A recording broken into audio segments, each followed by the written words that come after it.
Here he goes. Take it down.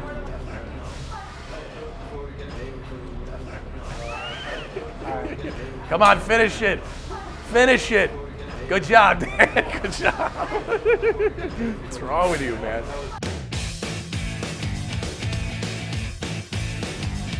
This week, we're in Brooklyn, New York to meet a different kind of artist, Brian Strumke, founder and owner of Stillwater Artisanal Beer, who is truly making an art form out of brewing some of the best beer in the world.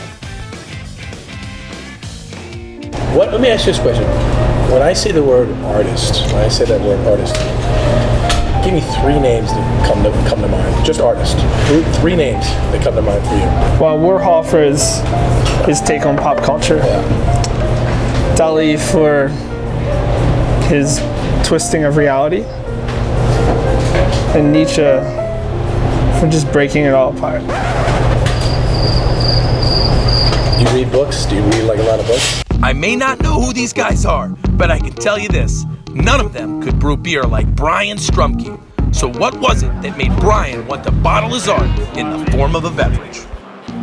So I retired from my life as a DJ, and I was trying to find myself in the normal world. You know, I was always just looking for ways to express my creativity and to be an artist in some fashion. So I went from doing music and then kind of morphing that into the beer world. And then I just borrowed a homebrew kit from a friend of mine and started experimenting in my backyard and just playing around and reshaping beer. Were you thinking this was going to be your career at that point? I was, because I don't really do hobbies. So when I started homebrewing, after I did my second batch, I was like, that's it. I said I'm gonna make beer somehow for a living, and I didn't know how I was gonna do it, but that was gonna be my new medium. So Brian became what's known as a gypsy brewer. With no fixed location, for 7 years he traveled the world and brewed his beers using the local ingredients from wherever he found himself. Meanwhile, the accolades for Stillwater products were piling up. It keeps, every year you're in the top 100 as one of the best brewed beers in the world. Is that what it keeps saying? How does a guy who doesn't really have his own brewery or what makes you so unique that you can make these beers that even I like? I don't know. I don't enter competitions. I didn't want to do beer as a competitive sport. I did that throughout my life and everything else. So when I did this, I just did it to be an artist. And I'm just super thankful that the world has responded well to my ideas. It's a double-edged sword to follow your dream, I think, because once you go down that road, your dream becomes something else, becomes something more serious. So sometimes the dream is better left as a dream to some people.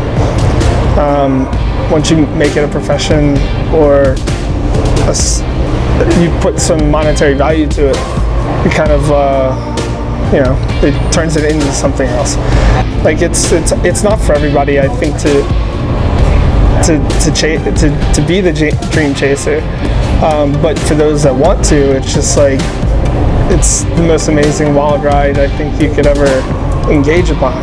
What's next? I mean, we were talking before, and you're like, hey, I'm just kind of letting the spirit guide me, right? I mean, what's next? I mean, you talked about maybe a brewery here. Where are you going? We're working on a project here in Greenpoint. It's looking to be it's a pretty sizable venture, about 7,000 square feet, and I think we're going to concentrate on a lot of wood-aged beers. Yeah.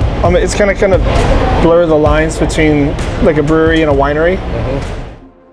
My goal in life is to be an artist.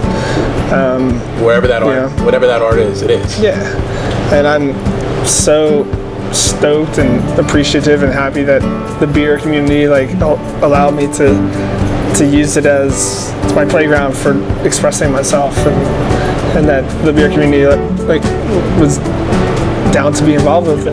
Now beer is always the bloodline of Stillwater, and but there's a huge world ahead of us, and there's a lot of change headed our way. Yeah, I agree. Hey, bro. Nice to meet you, man. Love it. I'm really big on champagne and sparkling wine. It's my favorite. Okay. So what's that's your favorite more than beer? No comment.